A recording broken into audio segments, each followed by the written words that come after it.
The destruction of the nuclear family is at the root of the violence plaguing black people. We should be talking about that today and virtually every day. The destruction of the family is at the root of nearly every problem plaguing America.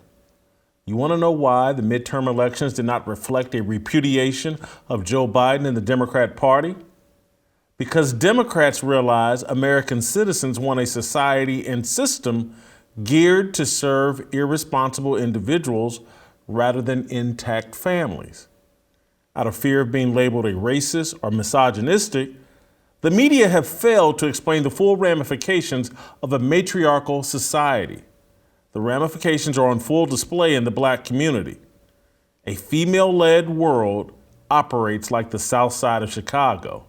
It manufactures emotional men with little impulse control and emotional women with little sexual discipline. Homicide, by gun or abortion, runs rampant. Chris Jones, the University of Virginia shooter, is yet another example of this phenomenon.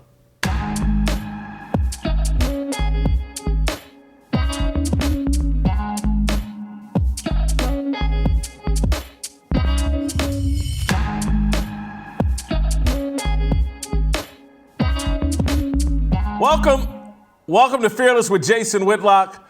I am Jason Whitlock, your host. Happy Tuesday, happy day after Monday. Let's dive into the week. It's here. We're through Monday. We're now into our work week. And boy, have I been working hard for you all today on today's show. We got a fantastic show planned for you today. We got TJ Moe, we got Delano Squires, we got Steve Kim. We got a show that's going to be out of this world. We're going to start by talking a little sports with Steve Kim, and then we're going to dive into the meat of a discussion I've been dying to have ever since yesterday when the Christopher Darnell Jones, the University of Virginia shooter, killed 3 people, injured 2 others. There's a conversation we need to have, and we're going to have it on this show. And I'll do that with TJ, Moe, and Delano. But first, we'll start out talking a little sports with the Korean Cosell. We'll talk about the Monday Night Football game and all of that. And we'll talk a little bit about one of my favorite activities, eating. Good Ranchers. The winter holidays are almost here. It's when we prepare for our waists to get bigger and our wallets to get smaller. Not if you shop at Good Ranchers. Not if you like good American-made meat, if you like to shop and support American ranchers and farmers, if you like to support an organization, a business that supports me, you, and our worldview, you need to be supporting Good Ranchers. Good Ranchers has an incredible deal. Meat prices are going to skyrocket in 23. Good Ranchers is letting you lock in your prices when you subscribe. You don't have to worry about inflation, and inflation's going to get worse. You can participate in their Black Friday savings special. This is their best deal of the year, only valid for the entire month of November.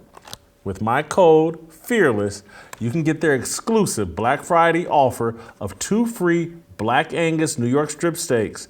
These steaks are more tender than other beef. This is attributed to the meat's marbling, a trait that Black Angus is known for. That's 2 12-ounce steakhouse quality cuts that will absolutely blow you away in flavor, and you can get them for free at goodranchers.com/fearless. Get $70 of free USDA choice steaks and save an additional $25 on every box when you subscribe.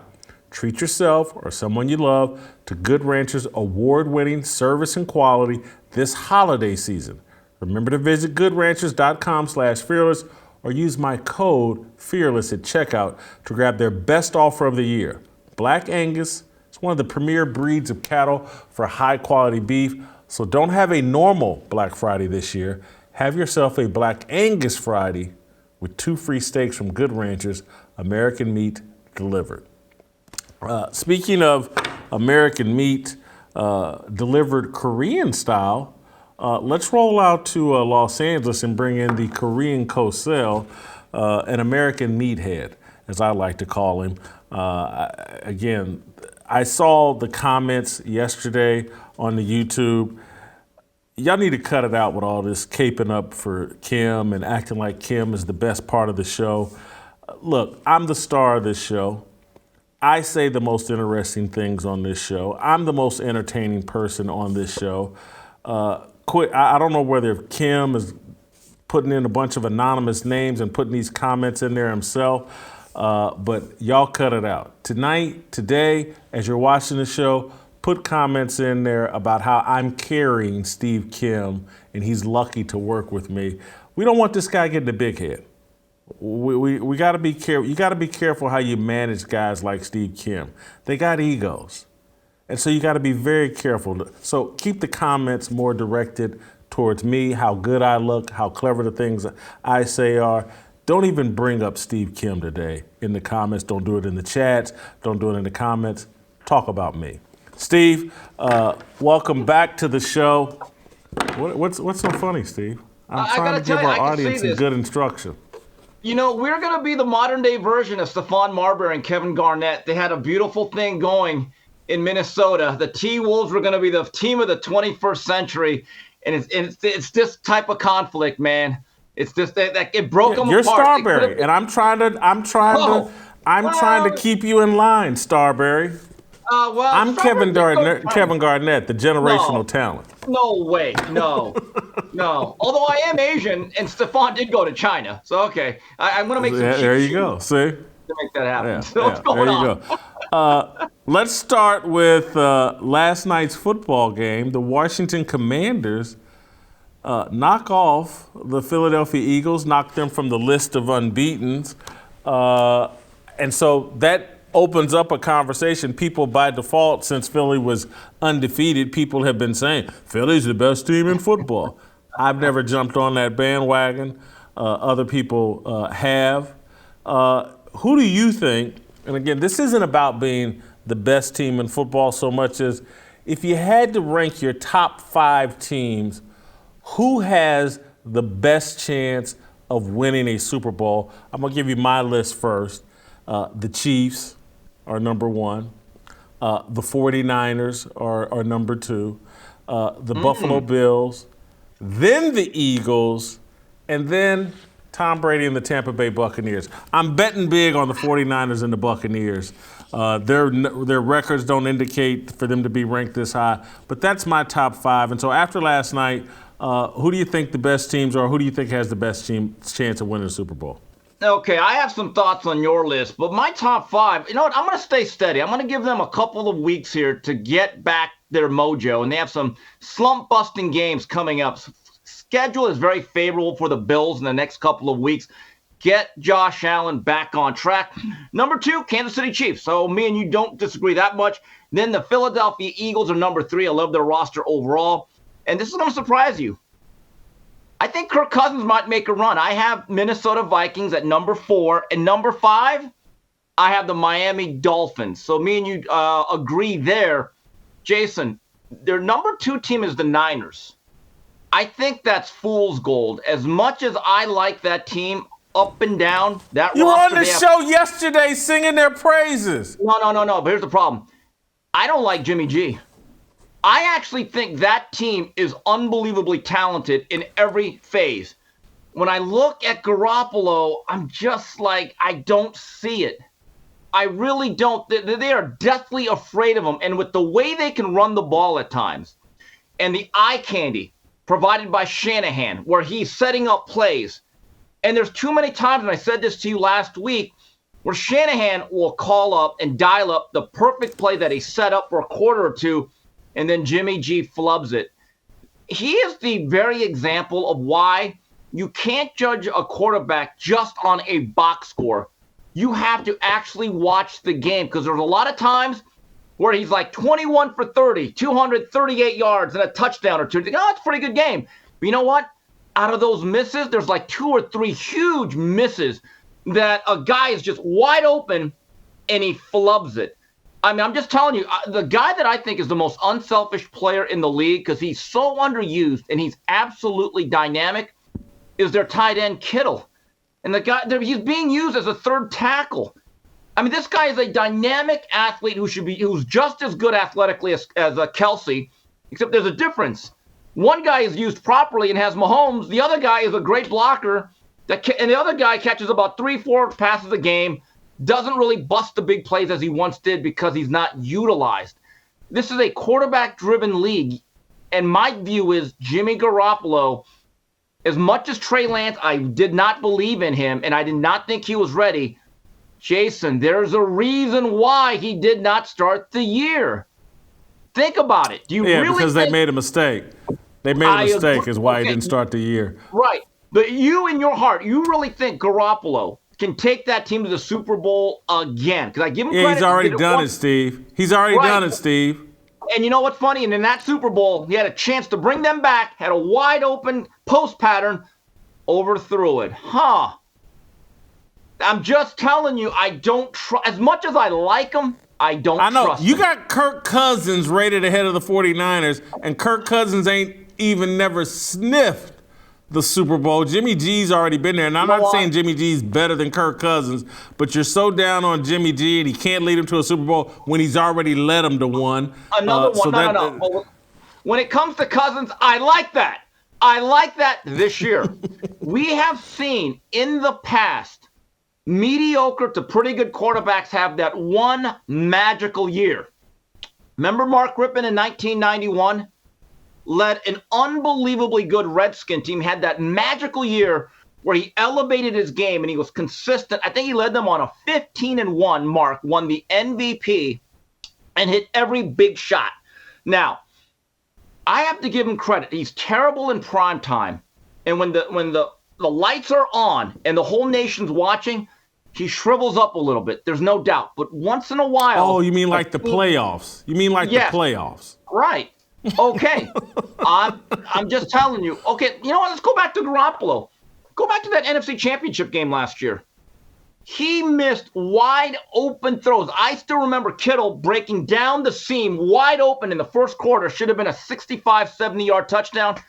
Flubbed it. Again, sometimes it's not about the stats or the passes you complete. Sometimes it's about the ones you miss.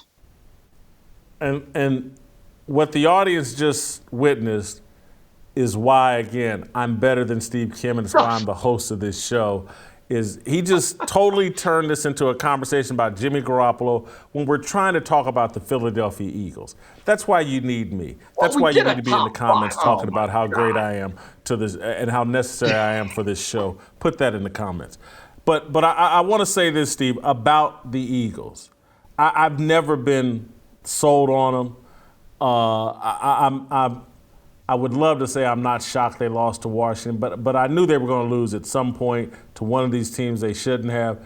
Did your opinion of the Eagles lower last night, or are you just like, hey, they just had an off game, they overlooked the Washington? Did your opinion lower on the Eagles? No, because look, they're 8-1, aren't they? They were never going to go 17-0, and the toughest thing to do in football is to win every divisional game.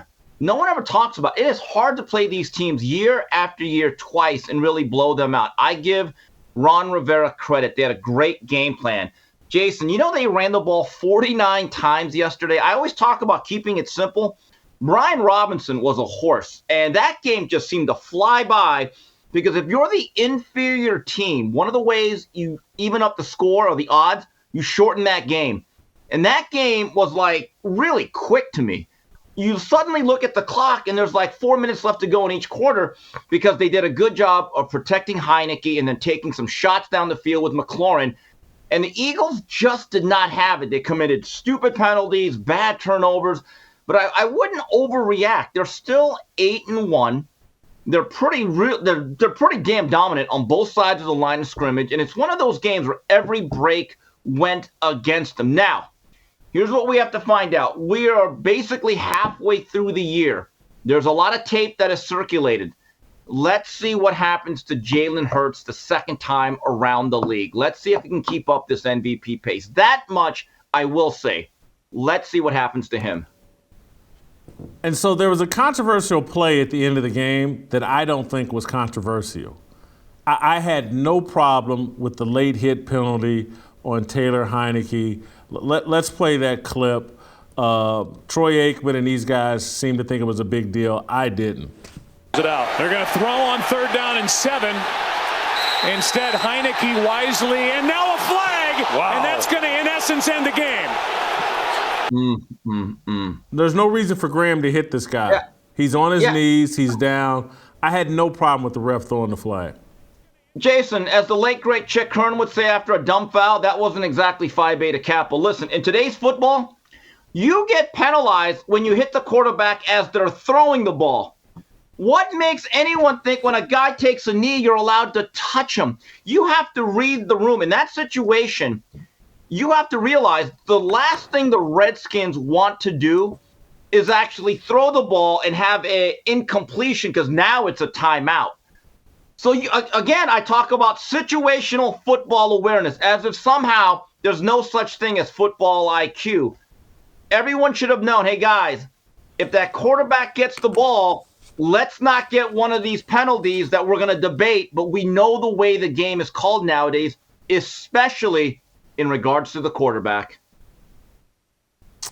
Steve, I want to move on. I want to do a approval rating on Shannon Sharpe and unpack a little bit of what's going on with Shannon Sharpe, get your take. But before I do that, I want to take care of a tiny bit of business and talk to you guys about my friends at Patriot Mobile. It's hard to grasp why anyone would keep voting for record inflation, skyrocketing crime, and an open border, but we just did it. Likewise, why would anyone keep funding the left by sticking with the big carriers? Patriot Mobile is America's only Christian conservative wireless provider, and they want to make it easy for you to try their service. Give them 60 days to show you why you must trust them. Right now, when you try Patriot Mobile for 2 months, get your 3rd month free, plus get free activation. They offer nationwide coverage on the best 5G and 4G networks and use the same towers as all the major carriers. So you get the same great service while supporting a company that's fighting to keep America and to preserve God-given rights and freedoms. Just go to patriotmobile.com/Jason or call their 100% US-based customer service team at 972-PATRIOT. If you're fed up with the woke companies that don't care about your values, support a company that does. Make the switch today and get a free month of service plus free activation. PatriotMobile.com/Jason. That's PatriotMobile.com/Jason or call 972-PATRIOT. Guys, I want to put a finish on this whole deal. We're looking at an election process and system that it's hard to have a lot of faith in. I've never had much faith in it. You guys know that. And that's why I'm so big on these little things we can do that actually will make an impact. Same thing I keep telling you guys about Good Ranchers, same thing I'm telling you about Patriot Mobile. We got to support the people. They can't harvest your dollars. Your dollars speak loudly. And when you have a chance to spend it with a company like Patriot Mobile, we have to take advantage of that. Your vote can be suppressed. It can be disenfranchised. They can have the voting machines break down in your neighborhoods. When you spend your money with a company like Patriot Mobile, you're actually making a difference. It's these little things that we have to do and get in the habit of doing. Because right now, I don't trust any of them. I don't trust any of them. They all seem to be globalists. And so the best thing we can do is spend our money where we spend our money matters and makes an impact. PatriotMobile.com/Jason or call 972-PATRIOT. It's not going to be as easy as, hey, I'm going to vote. It's not going to be that easy. There's these other things we have to do that will make the difference. All right, let's move on to our approval rating on Shannon Sharpe.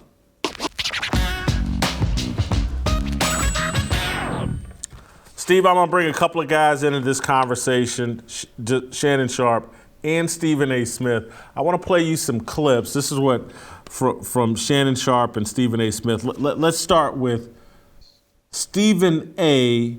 being critical of Kyrie Irving. Let's start there. Let's play that clip. Stephen A. initially being critical of Kyrie Irving.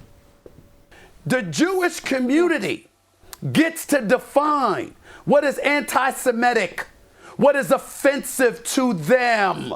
They get to do that. In his world, he's saying, no, that's not true, because y'all ain't the real ones, we are. But then doesn't want to back it up when people are challenging him on it. Why? Because he knows what we don't know. Yeah. Now, let's play Stephen A. after the flip-flop that social media backlash has caused. Stephen A. is singing a completely different tune. Let's play that clip. America, don't think I have not noticed what you have done. Kyrie Irving, minimum 5 games. Ime Udoka, minimum 1 year suspension. Usually when there's a suspension, there's an end date. I'm seeing 2 black men here that's got the word indefinite attached to their exiles. I don't like that. That is inconsistent with what we have customarily seen transpire in the world of sports. So when 2 brothers mess up, it's got indefinite attached to it. But if it's anybody else, you get a definitive point which is suspended and or you're fired and you're free to go work elsewhere, whatever the case may be. But in these cases, you got indefinite attached to them where their futures are left dangling. What are y'all trying to say? Now, let's go to the other minstrel show over on Fox Sports. Let's play Shannon Sharpe, his original thoughts on Kyrie Irving. You know, you harmed a group of people. They are offended by what you said because you entitled all of them. So you're under the assumption, I don't know how many Jewish people are in America, 8 million, 10 million, 12 million, 13, I don't know, 20. So you said an entire race of people, not 1 or 2, entire race of people is bad. Now, if they said 40 million blacks, the entire race are bad, evil, is responsible for this, we lose our mind. Yes. Hold on, he did that. Why I got a better brother for what he did? You should lose your mind. Yep. The point here is nobody has any problem with Kyrie upholding African American history and legacy and heritage. Yes. And that was the thrust of what he was trying to do. Right. Unfortunately, Yes, sir, it's at the expense of Right. several religious or cultural groups. Yes. Right? Yes, Yeah, sir, I Skip. got no Yes, problem with sir. that. I'm as unapologetically black as they come. Agreed. I will support mine. Yes. But I also will call out mine when they're wrong. Yes, sir, Skip. I will support mine, but I will call them out too, boss. Yes, sir. That's Shannon Sharpe. Skip! Before he gets bashed by Dr. Umar Johnson, he gets bashed by Louis Farrakhan, but before any of that, he got bashed by me. And now let's listen to Shannon Sharpe. Because when blacks have a misstep, it seems like we suffer the harshest penalties. It seems like other groups offend blacks, and they never suffer the penalty that Kyrie and Kanye have suffered. Some of us, a large portion of us, is that blacks are bound by shackles. We're held more accountable for our actions and our words, where our counterparts are with cobwebs. They're easily brushed aside. Shannon, he apologized. He or she said they were sorry. Why can't we get the same benefit of the doubt? Okay. Kyrie was wrong, but I believe Kyrie was wrong, but I also can believe the punishment was excessive. These guys all get the same talking points. That's how you know it's rigged. That's how you know they have puppet masters, because they're all saying the same thing. They're all pivoting at the same time. This is why I don't trust any of them. That's why I don't respect them, particularly as it relates to Shannon Sharpe. I do have tiny bits of respect left for Stephen A. Smith, but I just can't take it. They're all attached to puppet strings. You can say this, but you can't say this. Oh, now you can say this. And now they get out there and they want their black cards back. They're inauthentic. It's a scam. This thing was so clear from day one as it relates to Kyrie and Kanye. It was a total overreaction. And anybody with a pair would have said it off top, but they had to go check with their puppet masters. And so they didn't. And now their puppet masters have legalized it. Here's your talking points now. Say the punishment's too hard, and now you can go out and play black again. I got no respect for Shannon Sharpe. Your comments before we break this down in ratings points. Jason, there's an old phrase. You try to please everyone, you'll please no one. And as you mentioned, what happened was in the beginning, the script was laid out by the corporate overlords. This is what you're going to say. These are your talking points. Stick with it. That's what you're going to hammer home. Then Black Twitter got on them. And so then they felt like, oh, no, at that point, then it's CB4. Remember Dead Mike or Euripides? I'm black, y'all. I'm black, y'all. I'm biggity black and I'm blackity black. That's what they become. They become Dead Mike. Or is it Euripides? It's that one character. They're black, y'all. They're really, really, really blackity black, y'all. And it's like, oh, God, okay, guys, which is it? Which is it? And that, again, I would have a lot of respect for any of these opinions if they stuck with it and that's what they really felt and they were steadfast, but they're not. There's no doubt about it that the two reactions that we saw in the 180s that they took were based on, number one, from their paycheck, but then from social media. So at this point in time, I don't really know what they think. I really don't know any of their true feelings about this subject. Neither do they, and they're just waiting on someone to tell them. And I do believe it's Dead Mike. I just called it up. Yeah. Yeah, and I'm going to tell you right now, neither of those guys are straight out of low cash. Because they kept it, they didn't keep it real. They are not straight out of low cash. Okay? Just saying. So as I break this down, though, in an approval rating, when I think of Shannon Sharpe's job performance, I think it's very high. He is paid to put on a minstrel show, and he does it every day on Undisputed. He sits in front of Skip Bayless. Yes, sir, boss. Skip. Yes, sir. I told you, Skip. He plays that role to a T. Plays the ultimate ignorant black imbecile to a T. And Skip just sits there. Yeah. Good job, Shannon. Good job, Shannon. Here's a butter biscuit. So I give him a 23 in job performance. I don't know anybody playing the minstrel role at a higher level than Shannon Sharpe. Wow, that is brutal, Jason. Jeez. You know, I gave him a 10. I'll be honest. I rarely watch this show, if ever. In fact, the clip that you showed is probably more time spent on that particular program than I've seen in 6 months. It's okay. I always think, to me, on shows like that, Skip Bayless is really the nucleus. Okay? And Skip makes that show go. He's a straw that stirs that drink. Shannon's he's a sidekick. I gave him a 10. I never watched the show, to be honest with you. It's almost like it's not fair for me to even grade. I think you're underestimating Shannon's performance and skill and acting ability. He plays. If they were recasting Roots right now, Shannon would have to be Fiddler. He would have to be Fiddler.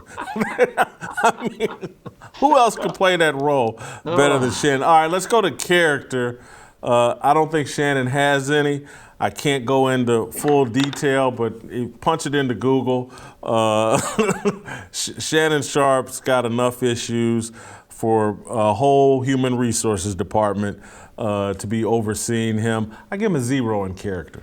Yeah, and not only that, all that you got into, also, he's kind of become a caricature based on what you said. He's one of my favorite athletes. I still believe he's the most underrated out of all those Denver Bronco teams in the 90s. He's on my Mount Rushmore of all-time tight ends. I thought he was a revolutionary guy at that position with what he can do. And to see him now, because he was a great media personality at one time, and he's a guy that's kind of been engulfed in all of this social media stuff and getting into issues, right? I just think he plays a part. I gave him a 5. I used to like Shannon Sharpe. He and Tony Gonzalez were great friends during their playing days. Shannon Sharpe's gimmick as a football player, his personality worked then. He certainly was a terrific, awesome, Hall of Fame NFL tight end. And I liked him back then when he was authentic about who he was. He's now not authentic, and so I gave him a 0 in authenticity. I went a little bit higher than you. Maybe he does believe some of that stuff, but a lot of these guys play a role. I gave him a 5. I don't know what to say about him at this point other than, look, he's good at what he does, sort of, except it turns off most of America. Does that show really rate? That's the thing that kind of gets me. No. It's like Skip Bayless, it doesn't. And that's the thing. Skip Bayless was a real numbers ratings driver at ESPN at one point. I thought him and Stephen A. Smith really caught a lightning in a bottle. And quite frankly, I don't think the magic is still there. But we're talking about authenticity. I went with the 5 based on what you told me. And isn't he one of those love the fruit, hate the tree guys? I mean, that's... Yeah, he's definitely loved the fruit. He has definitely loved the fruit, and he definitely pretends to hate the tree. But the reality is he loves both.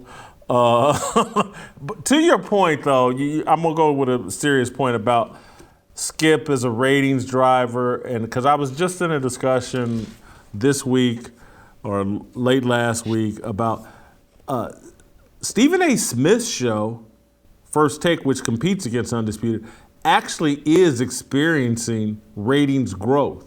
The additions of Michael Irvin and even Mad Dog Russo, whose stick I don't like, but Stephen A. since jettisoning Max Kellerman, that show is actually improving and working, and they do a lot of silly stuff I don't like, but the ratings and the show is more enjoyable sans Max Kellerman, with the show built around Stephen A. Smith, and the Mondays with Michael Irvin are spectacular. And there's some other guests that come on there and do a nice job. Meanwhile, Undisputed is somewhat stuck in neutral or backsliding a little bit. So I wanted to add that little bit of context. And then so as it relates to It Factor, I got to give Shannon credit because I think racist white liberals, love Shannon Sharpe. They love to see him groveling and minstreling and bojangling on that show. And so he has an it factor that white liberals love. They love to see black men acting unintelligent on TV, and they love it. So I gave him a 15 in it factor. Yeah, I went a little bit higher than my other ratings. Look, he's on a major network. I guess he has a profile. He's been able to extend his broadcasting career, which you always thought he knew that he'd have.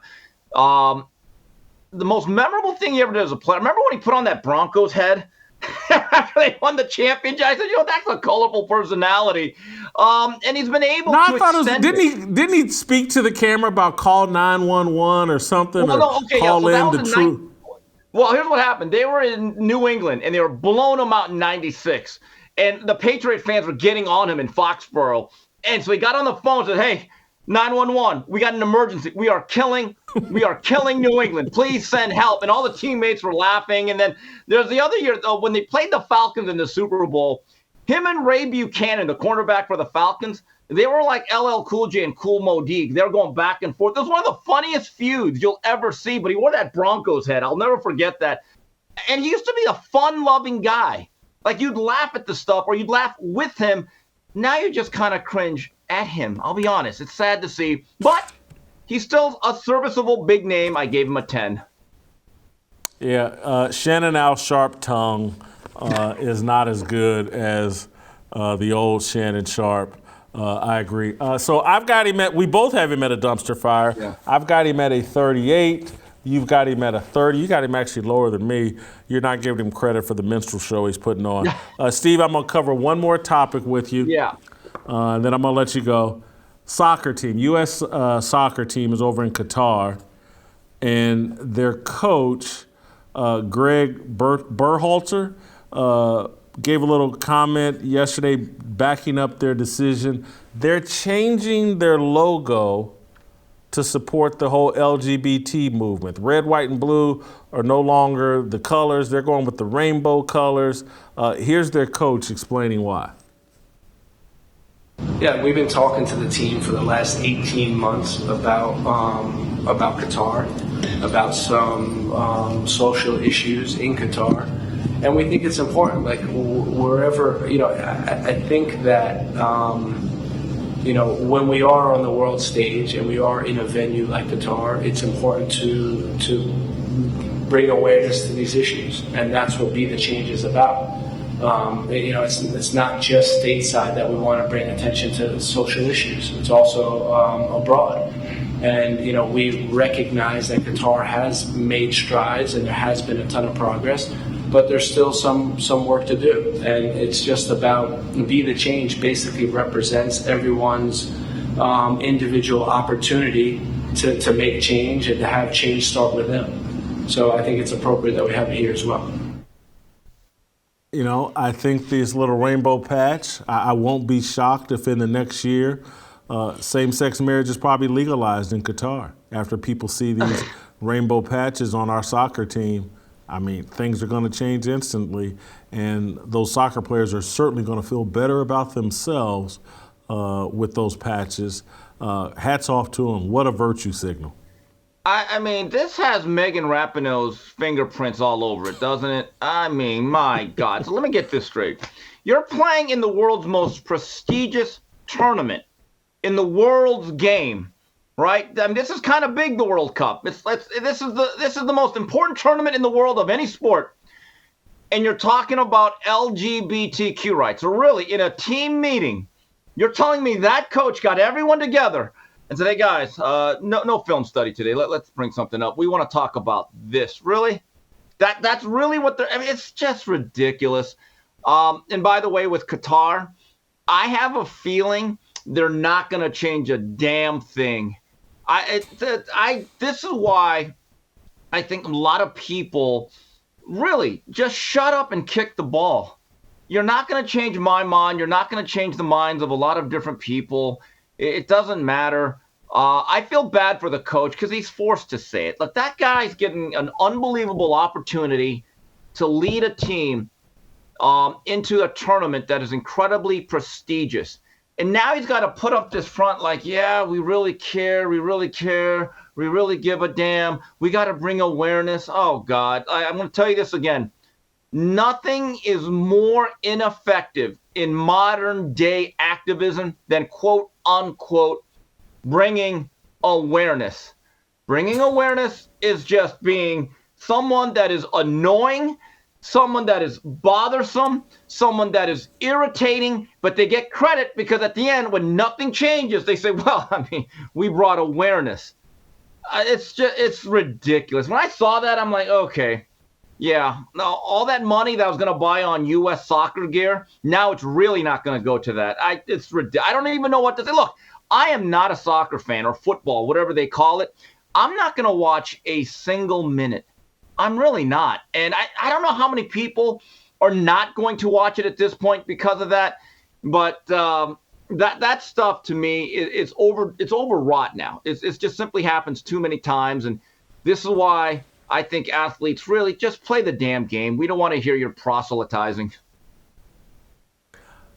I'm going to watch some of it, and I'm just being honest. And the reason why is because it's a true underdog story. It's the U.S. men. They're underdogs. We're terrible. And it would be incredible if they had any success. The U.S. women's soccer team, I have no interest in watching. The whole thing turns me off. They're the favorites. You know what I love? They beat up on That's ridiculous. Look, I'm going to say something rather unpopular here. I hope we're never good at men's soccer because I want all of our best athletes to be in football, baseball, basketball, stuff that matters. The day we win a major soccer tournament will be a sad day for America. Yeah, I said it. I want all of our best athletes playing football, dunking a basketball, hitting fastballs and curveballs. You know what? Run some track. I like track. But when I see the U.S. getting skunked, finishing 15th out of 16 teams, that makes me proud. That makes me proud as an American that we are terrible at soccer. In fact, you know what? I'll say it right now. I'm going to get one of those foam fingers with 555. We're number 15, and I hope we stay that way. Only in soccer. That's just my view. Not a fan. Not a fan at all. And I hope the audience is paying attention. This is what you get with Steve Kim. It's why I'm the star of this show, not Steve Kim. Thank you, Steve. We're going to let you go so this show can get better. Bring on TJ Moe and Delano Squires. You can email me and us, fearlessblazeshow@gmail.com. My fire starter.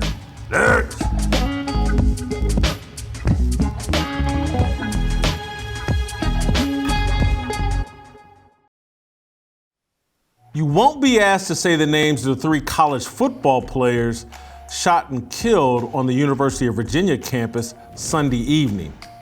Lavel Davis Jr., Devin Chandler, and Deshaun Perry won't receive the George Floyd treatment. They're victims, not heroes or martyrs.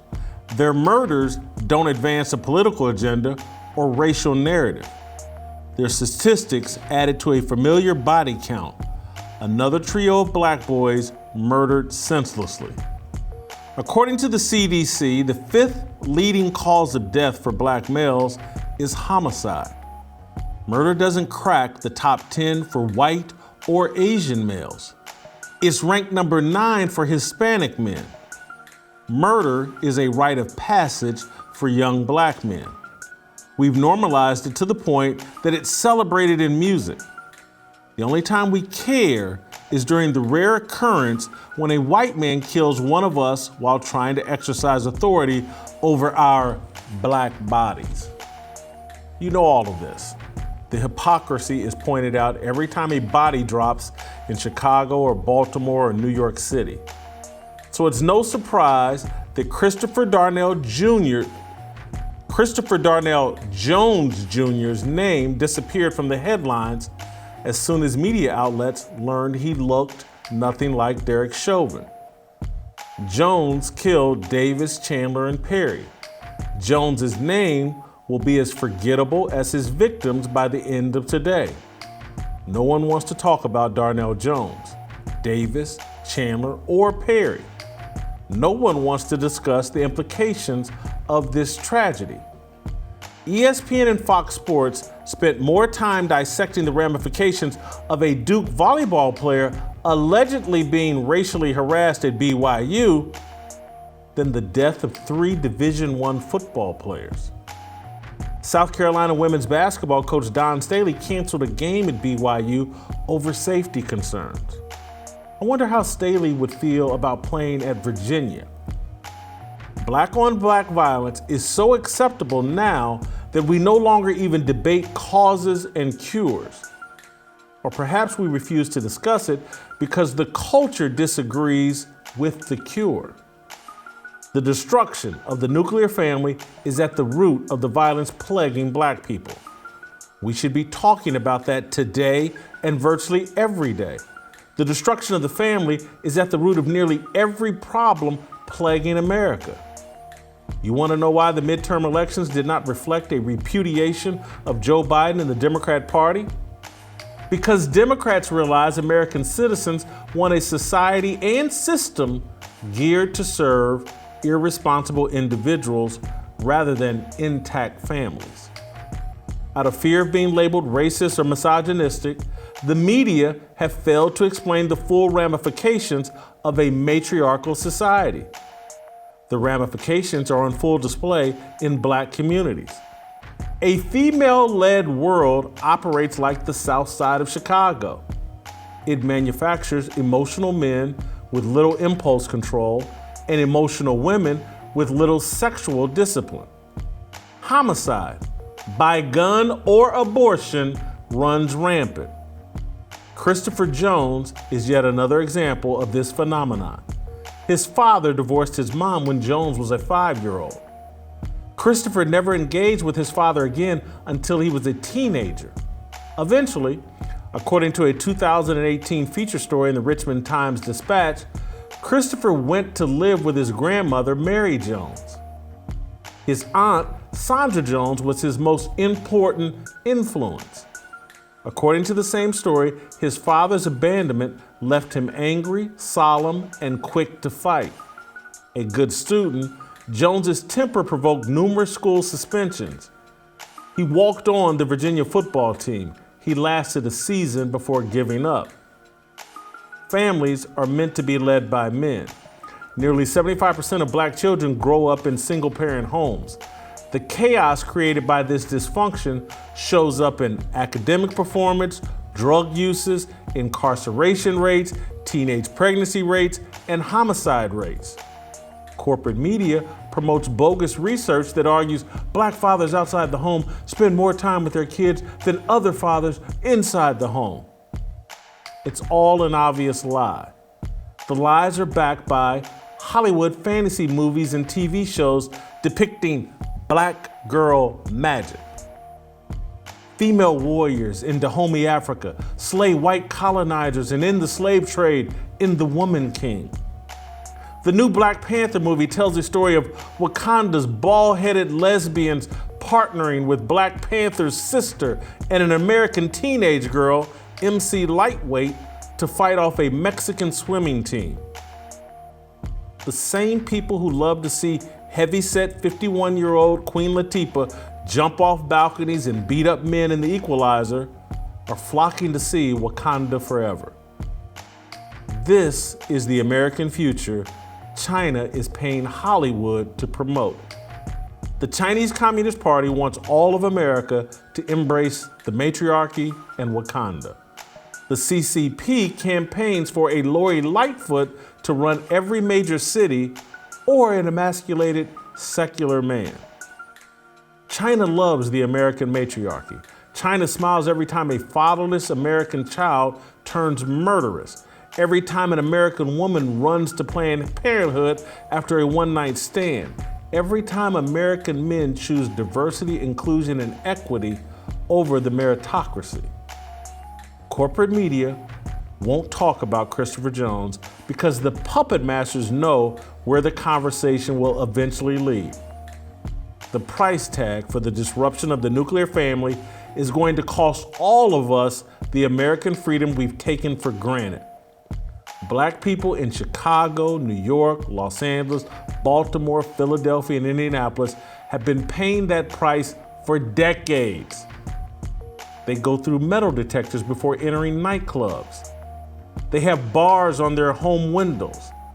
They pray their kids don't get in a dispute with a fatherless child. They're prisoners of the fear created by the destruction of family. You're next. That's your future. That's the future they have designed for all of us. A total destruction of the family structure will destroy and is destroying America. It's why you don't feel safe in your home. It's why these elections didn't go the way you thought they would. We're not a country built on families and supportive families. We're a country right now built on servicing irresponsible individuals. This is not good. And men need to wake up and quit being afraid of being called sexist or misogynist or racist by saying, I don't want anything to do with this matriarchal culture. It's chaos. It's the death of your children. It's the prioritizing of feelings over facts and logic. It's why your kids are waiting, hey, I want to be a girl. Hey, I want to be a boy. Get me surgery. Give me puberty blockers. Because everything's about feelings. And I love women. I do, and I respect them. But this is out of control. This whole little myth that, if the world was just led by women, if we just empowered women, let's lean into women, things are going to be so much better. Go look at the facts. Take the racism out of your eyes and mind and quit thinking, oh, well, you know, black people got a matriarchal culture and it's total chaos, but it's because they're black. No, it's because women are not meant to lead. Go grab your Bible, go grab some common sense. It's not the race. It's the gender in leadership positions. We're built different by God's design. We think and operate differently by God's design. You put women in charge of the culture, you're going to get the results we as black people are getting. Don't be a fool and let your wife, girlfriend, mistress, daughter, whomever talk you into, oh, that's just black people. No, us white girls, us Asian women, us Hispanic, we got this. We're not like those black women. We would never create that kind of mess. Yes, you would. Yes, you would. That's why there are men swimming against women at Ivy League schools, because no one wants to hurt anybody's feelings. Nobody wants to be grounded completely in truth and logic and fact. We're running around worried about feelings. Right now, today, I could not do this Firestarter. I could do a different monologue because I know I'm hurting some feelings. And I know I'm making people uncomfortable. And I know I'm making people think I'm a sexist pig. I'm not. I just happen to believe in the Bible and common sense and the reality that men and women are different. We have different roles in this society. You turn the society over to women, it's going to look like the southside of Chicago. Period. End of discussion. TJ Moe, I'm bringing you into a real fire. Hope I don't cost you your marriage by making you discuss this. But you got no choice. TJ, I'm just telling you, they've silenced all of us with this fear of being labeled as sexist, misogynist, or racist. And so people won't speak what's plain and simple right in our face. This little fantasy world they have where, oh my God, if women are in control, it's going to be utopia. It's going to be just like Wakanda. They're going to have vibranium and nothing bad's going to happen. It's a myth. It's a joke. I contend that, again, America's future on the direction we're headed, it's all going to be the south side of Chicago. Chaos, no emotional control. No, and I'm sorry, go ahead. No, or St. Louis. That's where I live. St. Louis has the highest murder per capita in the United States. In 2020, we hit a 50-year high. It was 87 people per 100,000. I do real estate here in St. Louis. There is an entire segment of the city that I have to block off. And I know 20 other real estate investors. They block it off too. You can't go north of Highway 40. You can't go east of Goodfellow Road. It's a war zone, and everybody knows it. And so, I mean, it's just, look, we've had the same stuff here. Who's our House rep from the city of St. Louis? Corey Bush, the leader of the defund the police movement. Tashira Jones is our mayor. It's a matriarchy in North St. Louis as well, and St. Louis City. And so, you know, as it relates to my wife, she agrees with us or she wouldn't have married me. That would be a tough sledding for her.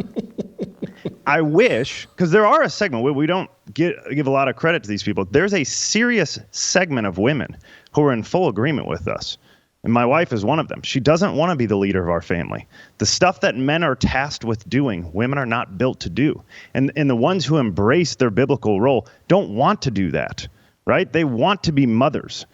My wife still works, but we have discussions daily about when she can quit her job so that she can be a full-time mother, right? It's just there is a wiring that we have decided since the 1960s, Lyndon B. Johnson decided that we were going to have this women's empowerment movement. We've had 3 or 4 waves of feminism now, and we have decided the government can play daddy, right? It's Gloria Steinman, women need men like fish need a bicycle. And how's that working out for us? And it's not your second monologue or your riff session where you're talking about how, hey, it ain't because we're black, because, and that's obviously true, because the white women who are trying it too are seeing the same results. You go look at the statistics of single mother homes, and it's a disaster no matter what color you are. And the groups, because we group everybody together, when you look at Asians versus whites versus blacks, who's doing the best? Asians. Who has the lowest rate of single motherhood? Asians. Then whites are next, then blacks are after that, right? And that's the order. If you want your kids to succeed, but people talk about this all the time. It was a study by the Brookings Institute. 3 things you got to do. Get a job, graduate high school, and don't have kids before you get married. That people talk about that all the time. But what they don't do is put that up against the statistics with fatherless households. Okay, so get a job. You are 70% more likely to be idle in your mid-20s. This according to Brad Wilcox, National Marriage Project of University of Virginia. 70% more likely to be sitting around doing nothing in your 20s. Well, that's going to lead to poverty if you don't have a father in the home growing up. As it relates to graduating high school, you're 71% of all high school dropouts are from fatherless homes. You're twice as likely there. And don't get pregnant. Well, 71% of the total teenagers who get pregnant are from fatherless homes. So these 3 simple things you got to do. 97% of people who do those 3 simple things will not be in permanent poverty in the United States. It's the land of opportunity for everyone. And so what you're doing as a father who's knocking up a woman and leaving, or a woman who's having promiscuous sex and deciding she doesn't need a man, I need a man like a fish needs a bicycle, you're guaranteeing, or at least giving a serious hurdle to your children by not having a father in the home, doing those 3 things. 97% chance, just do them. But instead you're saying, nah, I'm going to worry about me and not my kids. Good luck, kids. TJ, there's a lot of postmortems going on about the midterm elections. And the more I think about it, I think everybody's missing the boat. It's this, it's this, it's this, it's this. And what I think the Democrats have figured out long ago, because this is a 60-year plan unfolding and coming to a crescendo, is all of their policies and everything they're doing is a concern and a policy intended to cover up for irresponsible behavior. And so in this last election cycle, people were looking at like, oh man, 71% or some high percentage of young people voted for the Democrats. And basically, and they're going, you know what Joe Biden did? He said right shortly before the election cycle, hey, you know what? If you got some student loan you can't pay off, we're going to cover 10,000 of it or some portion of it. You've been irresponsible. You've loaded up on debt in pursuit of a college education. We're going to cover it for you. That's a bribe. And that's why young people turned out for the Democrats, because they accepted that bribe. And so I look at our modern society, it's geared towards irresponsible individuals rather than families. And what the other side, if they were real about what they were trying to do, is they would constantly be talking about families and building a society that rewards responsible families. Don't sit around and build a society built for Jason Whitlock. Build a society built for TJ Moe, Delano Squires, Dave Shannon, Anthony Walker, Royce White, Virgil Walker. Build a society for them. And then that will make me have no choice but, well, I got to do like they're doing because this whole society is geared towards them. And instead, everything is, oh, my God, we got to have abortion because there's no way you're responsible enough to wear a condom, take birth control, or practice abstinence. So we have to build a society that allows you to kill your babies and so you can continue to be irresponsible. This is so clear cut and so just clear to me that even a baby can see one group is building a society for the irresponsible, and the other group isn't objecting strongly enough to what they're doing and seem to be just pretending to be against it while doing their insider trading and getting rich. But we're all going to be living like we're on the south side of Chicago or somewhere in New York on a New York City subway if we don't stand up and say what's obvious. I was reading right before I came on here. I believe the Senate is trying to codify Obergefell in this coming week. And that is the same-sex marriage deal. They're trying to, that was a court ruling, and now they're trying to codify it into law. And so when you said the one side's not objecting, there's your proof, right? It's like we've bought into the lie that there's no objective best practice, that all behavior is equal. And it's just not true. The objective best practice is father, mother, child. That's it. We know that. Comes from God. It's also based by all statistics, right? Everything I just laid out for you was not, well, if you got two moms, you're less likely to drop out of school. If you got two dads, you're less likely. No, it's father, mother, you do really well. If one of them are gone, you don't do nearly as well, particularly the father when it comes to young men. And so, to your point about irresponsibility, divorce rate hit about 50%. That was an all-time high. That's actually shrinking right now. And everybody's acting like that's good news. It's not good news. Do you know why it's shrinking? Because the marriage rate is hitting all-time lows right now. So people aren't getting divorced because they're not getting married. So it's like if you finally jump in, you're like, all right, well, I guess I'm the outlier. I'll stay with my wife as the people like me.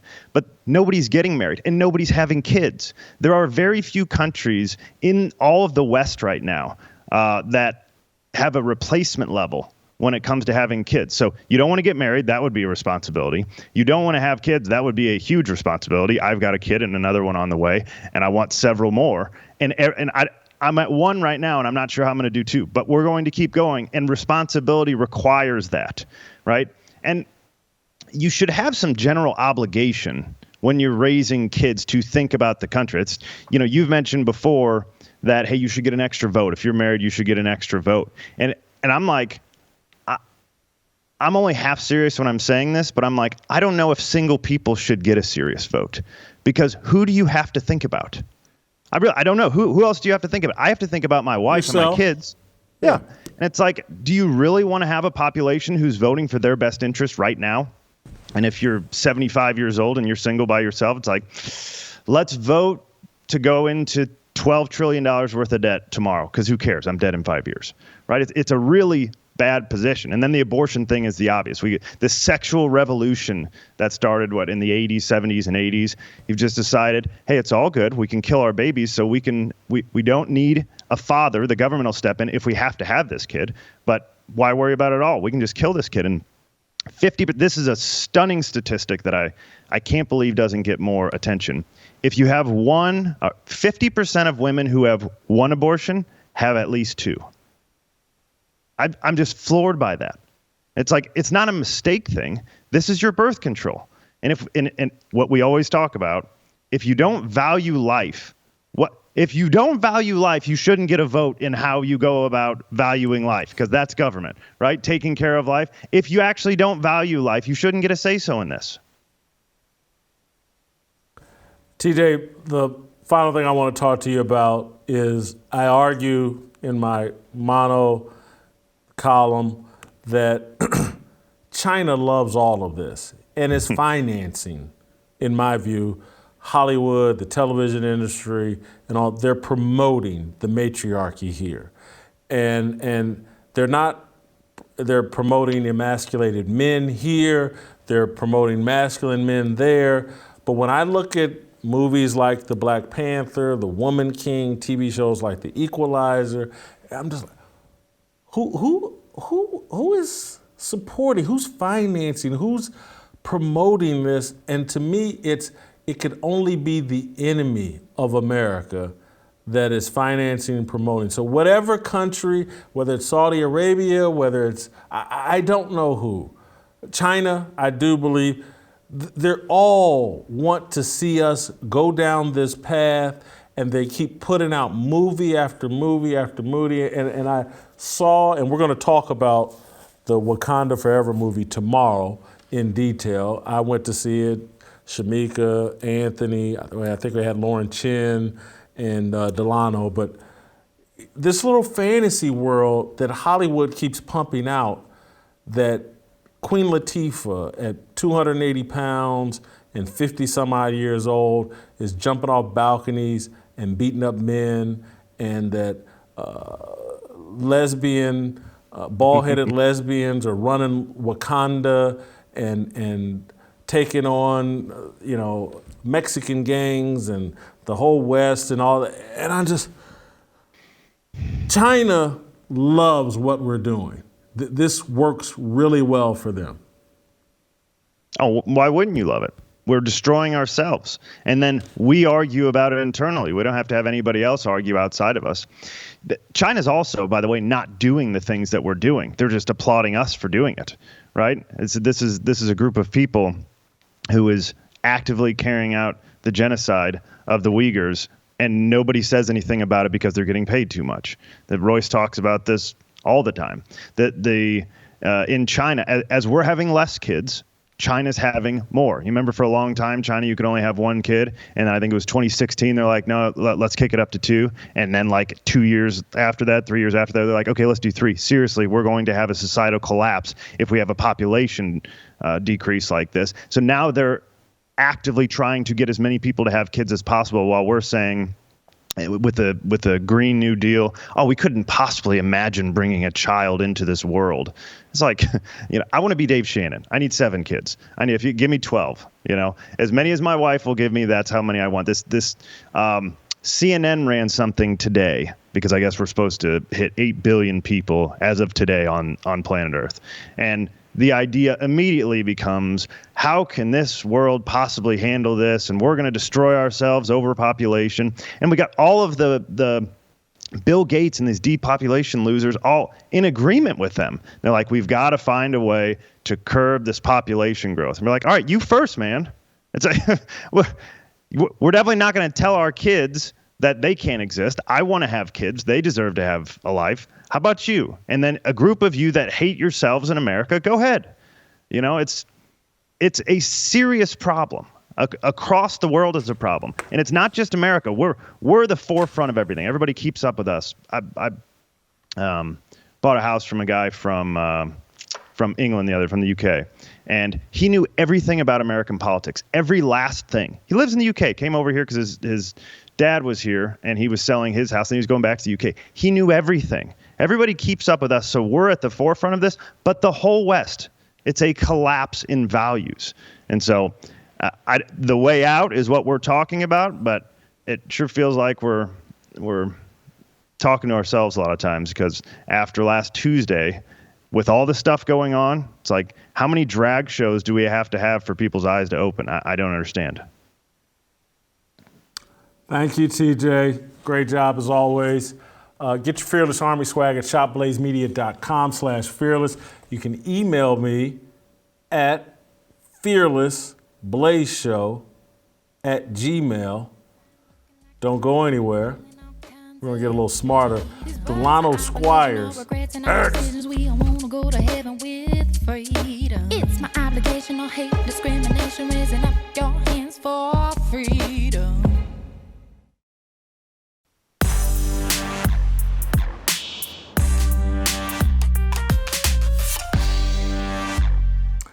All right, welcome back. Time to get a little smarter and a little deeper.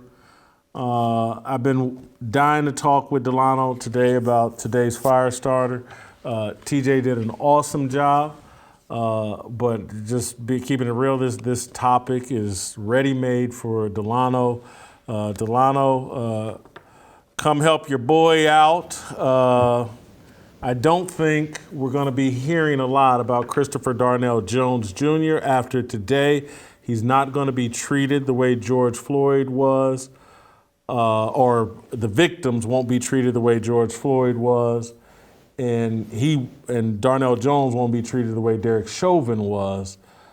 We don't seem to want to ever talk about black on black violence, no matter who it touches. 3 college kids, 3 college football players with bright futures shot down, and this story will be, it's already gone from the national spotlight, but it'll never be discussed again probably after today. Yeah, Jason, before I came on, I just did a quick search on YouTube, and I wanted to see if First Take had done anything on the shooting. And to be fair, I mean, it's still early on in the investigation, so there's still some details that need to be worked out. Like, I still don't have a clear sense of the motive, but the only thing I saw on First Take was a video that was about a minute, maybe a minute 30 long by Molly, laying out the very basics of the case. One student shot 3 other students, 3 other student athletes, and saying, we'll have more coverage on ESPN and SportsCenter. And that was it. But to your point, when it's Rachel Robinson and allegations of hate speech at BYU, I mean, they spent days. They had it on Outside the Lines. They had it on First Take. They had multiple segments on First Take. And then they had segments to correct the previous segments where, Stephen A. ended up trying to distance himself from his shoddy, reporting and journalism the first time. So, yeah, the play on these things is always predictable. What they'll do, to your point, if the shooter is white and the victims are black, they'll play up the racial angle regardless of what the actual circumstances are. If the shooter is not white, let's say the shooter is black, an instance like this, if the people involved, if the victims are not famous, right, if they don't lend themselves to a specific network's demographics, then you won't hear about that case at all. At all. The only reason we're talking about it today is because these are 3 football players. If this was just 3 guys who lived in Hampton, Virginia, or Charlottesville, and they were 3 black guys who got shot on the same night, this wouldn't even be a story. That's not even a story of Baltimore or Philadelphia. And if forced to say something, the usual suspects will say, okay, I can't go to race angle because there's no white guy here. All right, I can't go the sexism angle because there's not a woman victim. So there's always a third angle, which is tried and true, it's a reliable backstop like Pudge Rodriguez, and that's the gun angle. So they'll say, I'm tired of the thoughts and prayers, F you NRA, and we need to do something about gun violence. And then that'll be it. They'll give that obligatory tweet, that obligatory statement, and then they'll move on to something that is more interesting to them. And that'll probably be the last that you hear of that particular case. Why is that? Why is black on black violence so acceptable in American culture? I think the answer is fairly simple. It's multifaceted, but it's simple. The sort of top line reason at this point is that the black community, sort of the mainstream black left, we don't have leaders, Jason. The people that we think are leaders, and I'm not just saying they're not leaders because nobody's listening to Stephen A. or they're not listening to Barack Obama. I'm not. That's not my argument, right? There are people who follow these people, who get their views shaped by these people. We don't have leaders because the most influential people in the black community, the Afrostocracy, the 5 Ps, the politicians, the pundits, the professors, the preachers, and the performers, don't lead black folk because they never tell us that we have to correct or do anything. The people who we think of as black leaders are really white leaders because they spend all of their time trying to correct the behavior and the thoughts and the actions of white people. So in this, Jason, you know this, as a college athlete, when your coach came or your position coach came, they coached you. They didn't coach your opponent. They told you what you had to clean up. They said, no, you got to turn that foot in. You got to strike the defensive lineman in his chest in this particular position. And that's how you know you were getting coached. But if you came into film session and your coach just spent 25 minutes on some other player and they never address anything that you had to clean up, then you would say, well, this guy's he's not concerned with my growth or development. He's leading somebody else. And that's what we have in the black community today. So none of these people ever has anything to say about anything that we, black folk, need to do to improve the conditions in our own families and communities. All of their commentary is geared towards white people.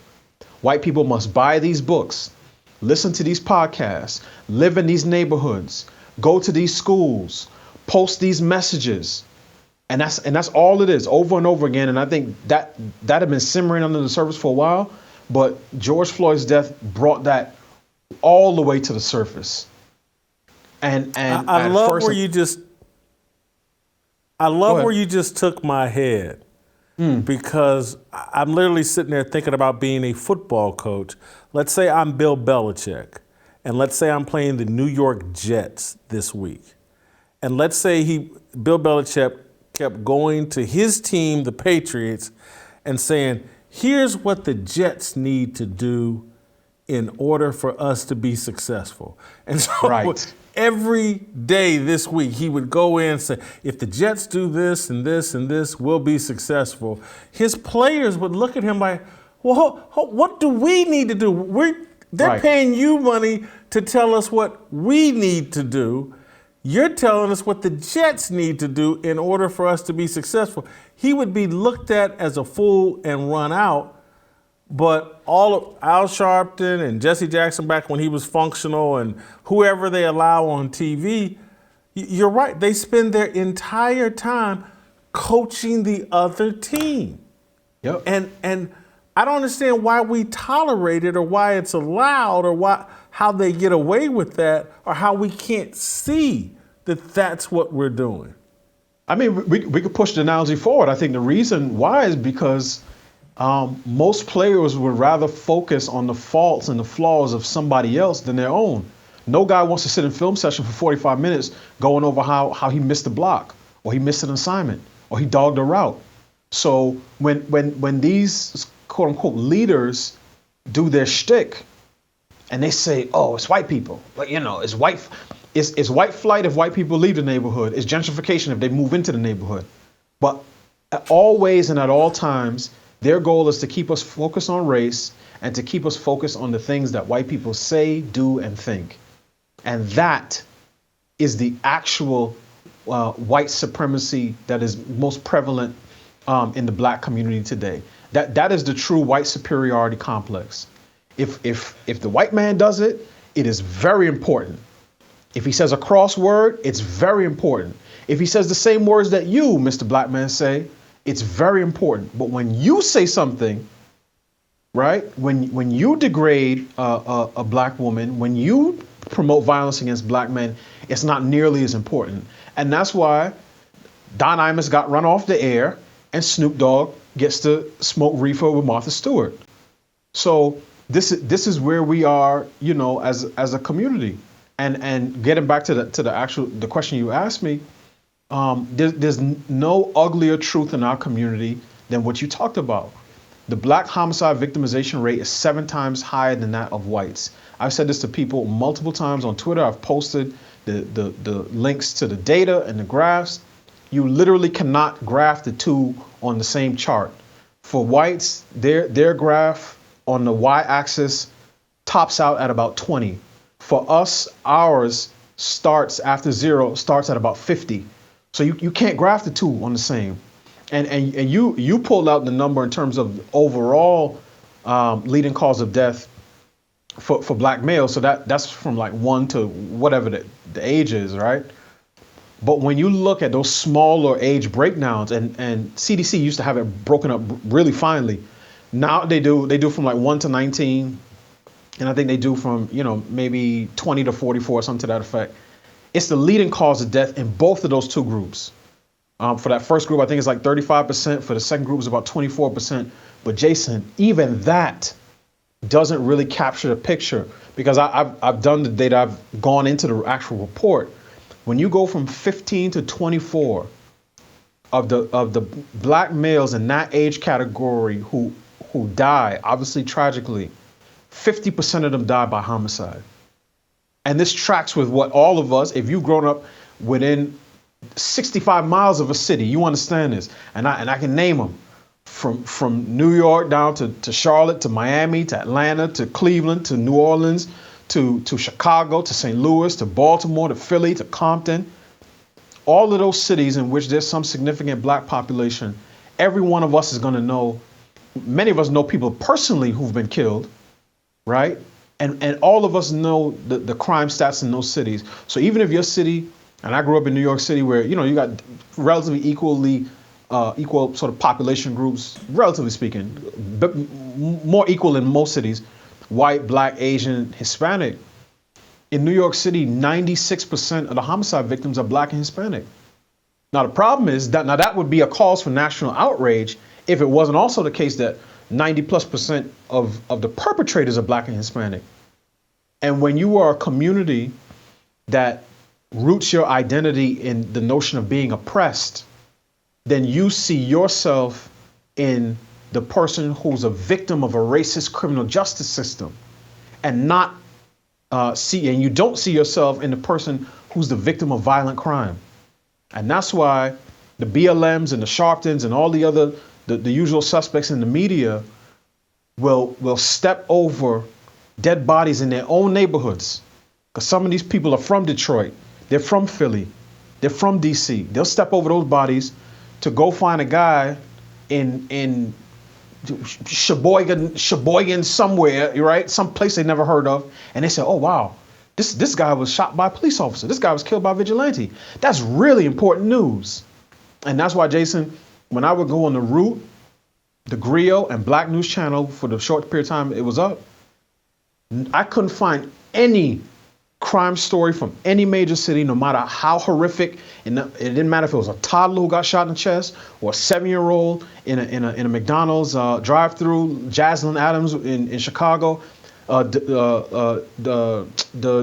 Devell Crawford, I think, in Devell Gardner in New York City, a month after the Amy Cooper thing, the quote-unquote Karen bird watcher who harassed the black dude, the dog walker who harassed the black bird watcher, that got national media coverage. 11-month-old boy gets shot in the chest in a stroll in Brooklyn. Barely local coverage. So we don't see ourselves as victims of violent crime. For us, it's always about the system, and it's always about white supremacy. So I'll probably take some blowback and be accused of being a sexist pig, but I stand by it that a female-led society, culture, whatever, is going to look like the south side of Chicago. And I offer as proof black communities that are led by women, matriarchal culture, and I look at the chaos and I say, see, we're the lab rats. Look at how the experiment's going. And if the rest of you all go down this matriarchal path, it's going to happen to you as well. This isn't a skin color thing.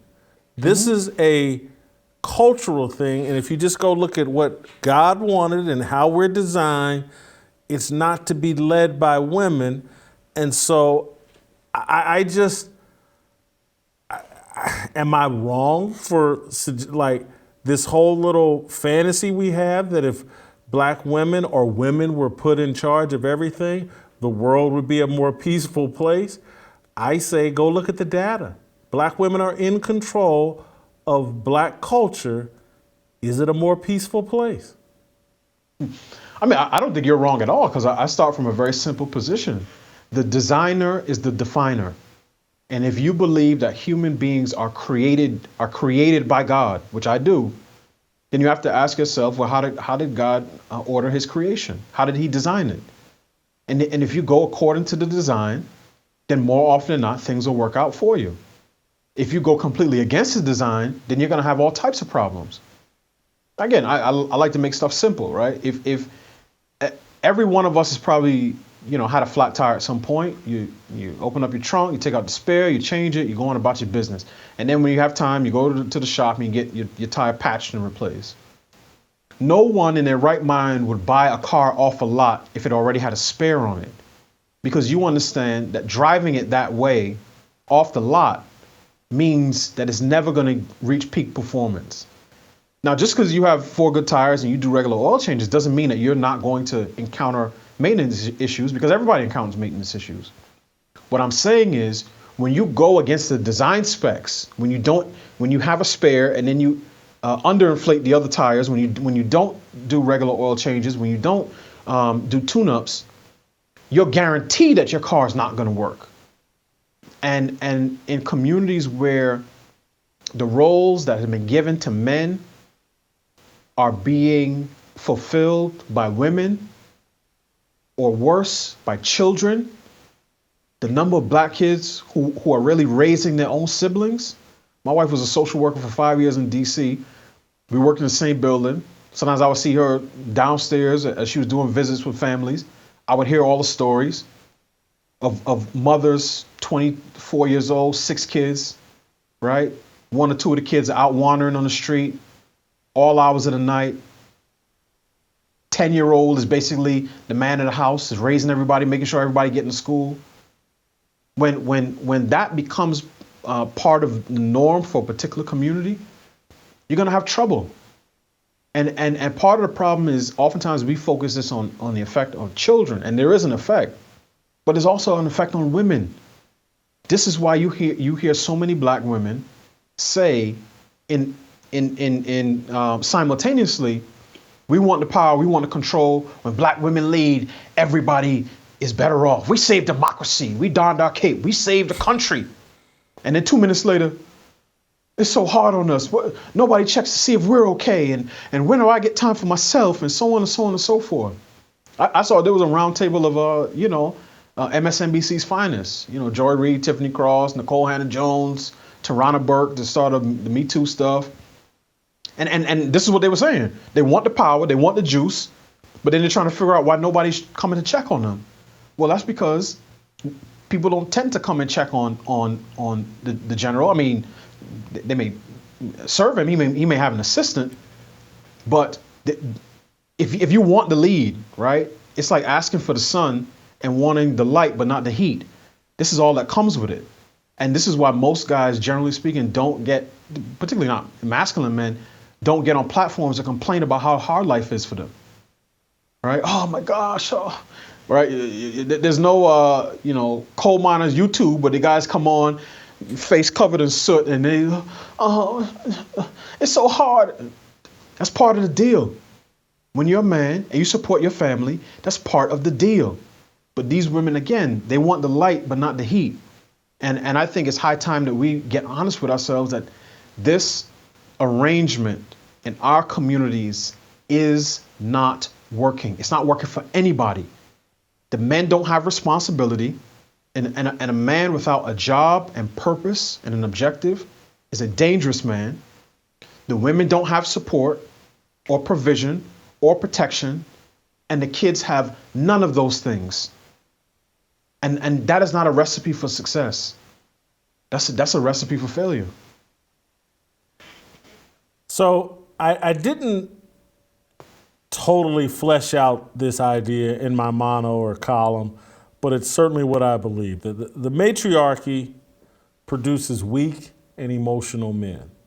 And you can see it in all, I see it, and maybe it's just because I'm old, but when I look out and I see all these athletes and just men in general, they're all coloring their hair now. And I'm just, and they're all spending time. And again, I don't mean this to offend any of these athletes. Take Derek Henry, who I think is a great NFL player. But I couldn't imagine spending the time twisting my hair that it takes to have those dreads or whatever he has. I look this yesterday during my workout. I'm gonna keep it real. I'm gonna take athletes out of it. I'm gonna talk about somebody I happen to like. Mike Todd, the minister out of Tulsa, Oklahoma, was working out yesterday, watching his sermon from Sunday. It's cuffing season, and people are cuffed to cash. It's a good sermon.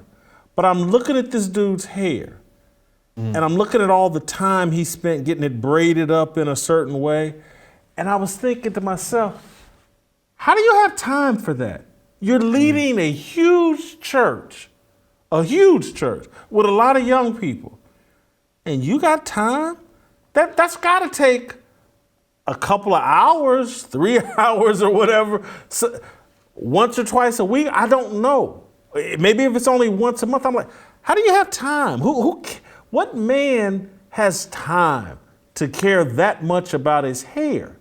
And then when I look at the dudes with all the different haircuts, and then just keeping it all the way real, when I don't know what all these feminized men that I now see, particularly among us, I can only go anecdotally, but it's like even when I go back to my college, Ball State, and I look around, I was like, whew, high percentage of dudes, and I don't even say this negatively, I'm just trying to say it accurately, flaming, on fire, sashaying and dressed in a way, and I'm like, we got, Ball State, I went there, there's gay white kids.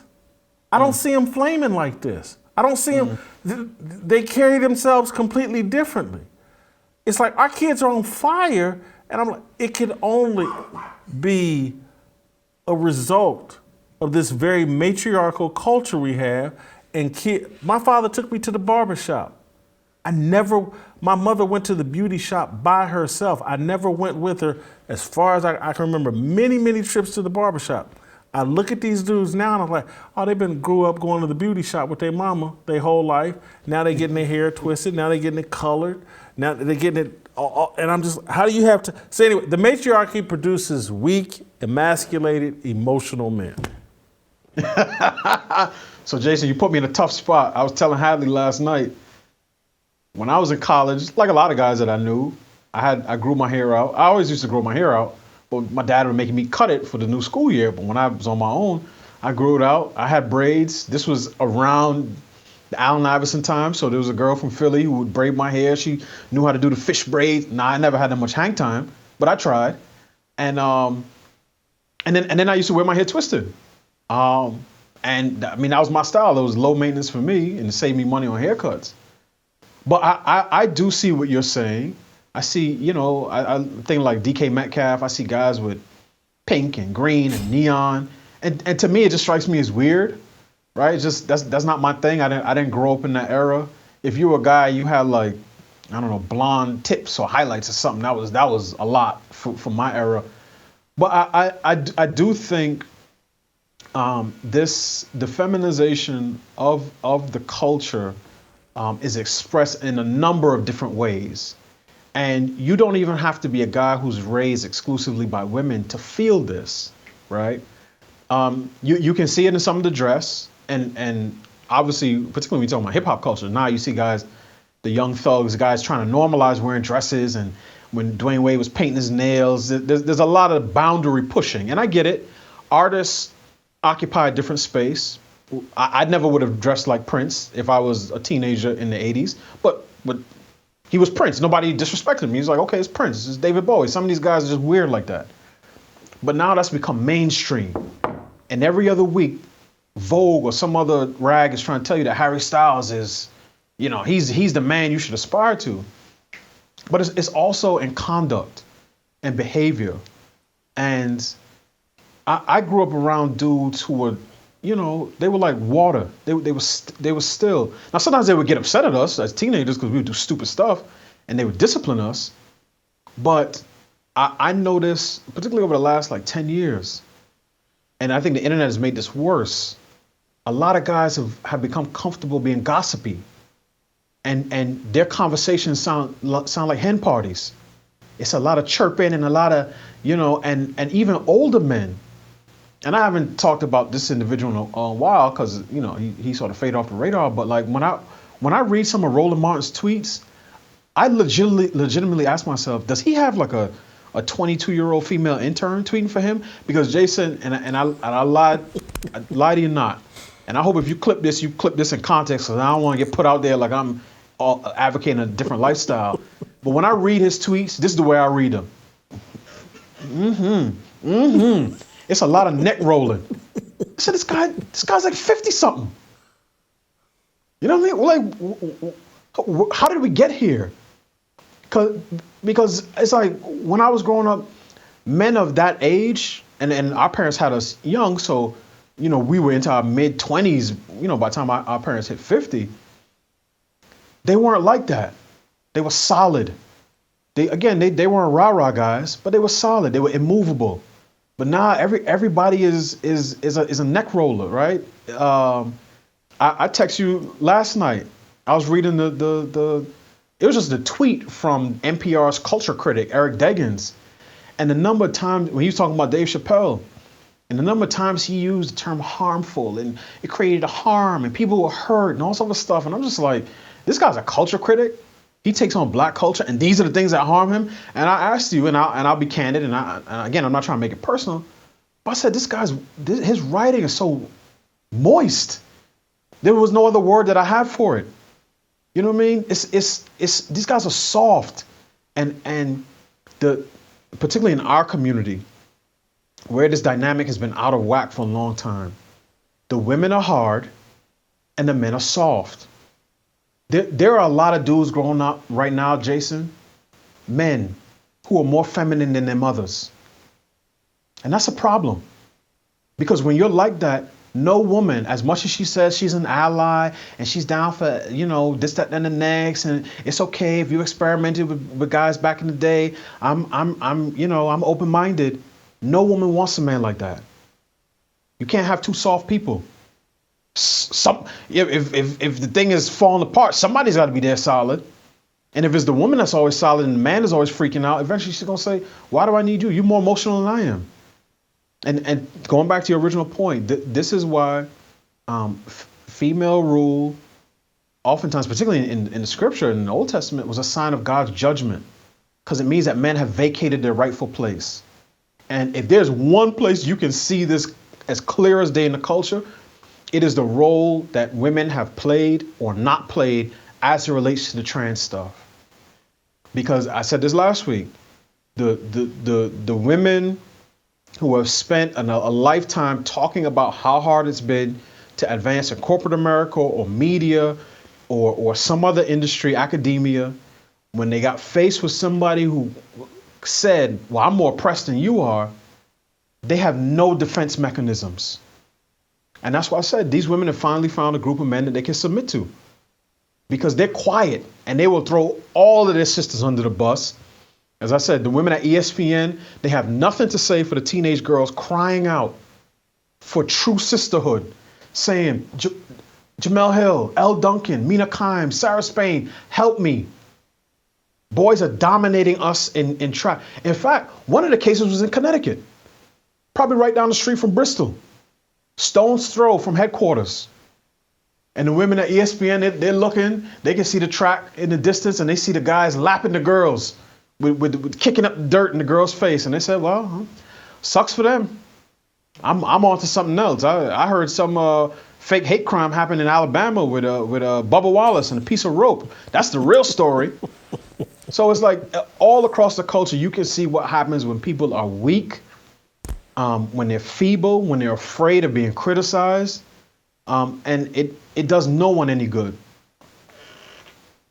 We're going to get into this tomorrow, but we'll put a little teaser appetizer out here right now. Is part of my argument is like China, through the financing of Hollywood movies and TV shows, is promoting the destruction of the American family.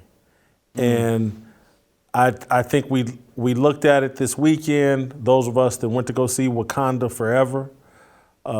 If you've ever watched the Sunday NFL game on CBS and seen Jim Nantz promoting The Equalizer and Queen Latifah at 280, 290 pounds, 50 years old, jumping off balconies, beating up men, the Woman King movie over in Dahomey, and then again with the Wakanda Forever, the bald-headed lesbians partnering up with Black Panther's sister and MC Lightweight from over in America. And they slayed the Mexican swim team and held off the white system. I just see it all over Hollywood, this promotion of the matriarchy through black people, and I just don't think it's an accident. We're the lab rats. I'm looking at the results and they're awful. The matriarch results are awful, but it's like China's pushing this through our popular culture, and they want everybody in America to embrace the idea that, whoo, boy, if America would just get more feminized, whoo, boy, a little feminization, a little vibranium, and you got utopia. Jason, I, as you were talking, I remembered something my mom used to tell me when I was a kid. There was a period of time, maybe when I hit about 10, when my mom would start making stir-fried Chinese food at home. She had like an old wok that had been seasoned. I mean, it looked like it had been passed through Beijing for 50 years. And I asked her why at one point, and we didn't really eat out at the local, because New York got a bunch of Chinese takeouts, and there was some in our neighborhood. And I asked her why. She said, well, part of the reason is because the people who work in that store don't give you the food that they eat. They give you something very, very different. And she didn't say with any malice or any judgment. She was just saying, my job is to feed my family and to make sure you all are nourished. They're gonna pump this stuff full of MSG, and she would always tell me that the oil that they use is basically as old as however the restaurant is. And I see a parallel there when you look at what China teaches its kids in terms of its K-12 education. It never punishes merit. It always pushes their kids towards mastery. When you look at what they allow on TikTok and social media, it's none of the garbage that our kids take in. It's clear to me that China understands that even though they have, well over 1 billion people, the easiest way to bring this country down is to do it from inside. And this is the way all great civilizations and teams and dynasties fall. More often than not, it's from the inside.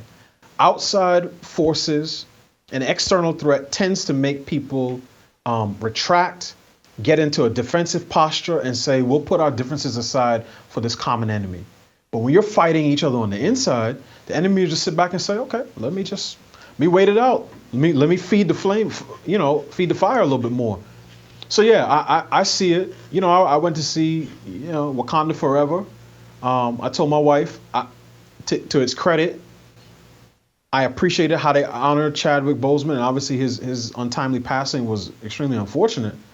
They had murals. Love to celebrate dead black men, Delano. They love to celebrate dead black men. Jason, I told her, I said, the man who was afforded the most respect, reverence, and honor in the entire film was a dead man. No, none of the other men in Wakanda could even get a date. The only signs of attraction and physical affection of Eros, right? The Eros type of love was between two women.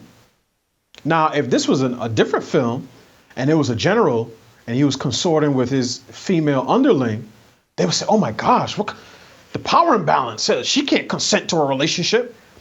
But since this is pride come to Wakanda, now it's, oh wow, that's empowering. Now, they're not going to send that over to Qatar or Dubai or Saudi Arabia. They're going to cut that scene out. But for us, they'll say, we'll feed it to you. And we lap it up. And I know we're going to get into it tomorrow, but part of my argument with the first Black Panther film and this one is that for people who think that representation in and of itself is life's highest virtue, someone who creates culture will sell you anything as long as they wrap it in the right package. As long as they'll hit you with the banana in the tailpipe. They'll do the wind up with this fist, and then they'll punch you in the nose with the other. And this is what they do. They made you think that this movie was against colonialism. Well, the only thing the white people got was some harsh words and a sternly worded email. But all the violence was between the two kingdoms of color. And this is how Hollywood runs its plays all the time, just like the last one. Oh man, Killmonger, he's gonna exact revenge for all the brutality that's been done on black folk. And I said to myself, Killmonger couldn't even get a single spear out of Wakanda. And you know who helped stop him? The white man from America. The only person in that movie who was willingly invited into Wakanda was a white CIA officer. T'Challa didn't even bring the kids from Oakland to Wakanda. He went there. He said, look, y'all can't come here. I'll come to you. Don't, you know what I mean? I'll bring some resources. I'll drop off some book bags. You run the book bag drive in September. I'll talk to you. We'll work it out. And then I'm going to head back to Wakanda and take care of this ailing CIA officer. And that's what Hollywood does, because they know we are a people. And this is, I heard you and Steve Kim talk about this the other day. Steve said, look, I don't want Hollywood representation. As an Asian, as a Korean American or an American Korean, I do not want that representation. It's not important to me. I want, you know, my tribe to focus on the things that we do well, because the minute we start going down that path, we're going to get that hook in our nose, and Hollywood is going to be dragging us all over the place. And that is largely how things are in our community. So that's how I got to see men like the comedian Kev on stage and some other guys, you know, guys who say that they're Christian brothers and they're with the culture. Man, that was so empowering. Yeah, right. If you lived in Wakanda, you'd be lucky if they let you, if them two women let you serve them dinner. They'll say, come here, boy, and they'll wipe their feet on you when they come in the house. So, yeah, they're always running a play. All of any culture geared towards black people in this country always has a bit of propaganda in it. The question is whether or not we'll recognize it and take action. D, we'll see you tomorrow. We're going to talk a lot about the Black Panther tomorrow. We'll probably also talk about President Trump's big announcement tonight. So anyway, great job as always. We'll play some tomorrow, and we'll see you tomorrow. Looking for a breakout, feeling like a standoff, nothing in life like freedom. Came in like a fighter, striking like a ladder, making all these moves for freedom. I want freedom. No negotiation, my sister, no relation. We all just wanna have freedom. Sitting on the corner, never been alone. I'm breaking my back for freedom. Blessed, we are living, get back. We are receiving, all deceiving. We all wanna be free. We want freedom. I wanna be. I just want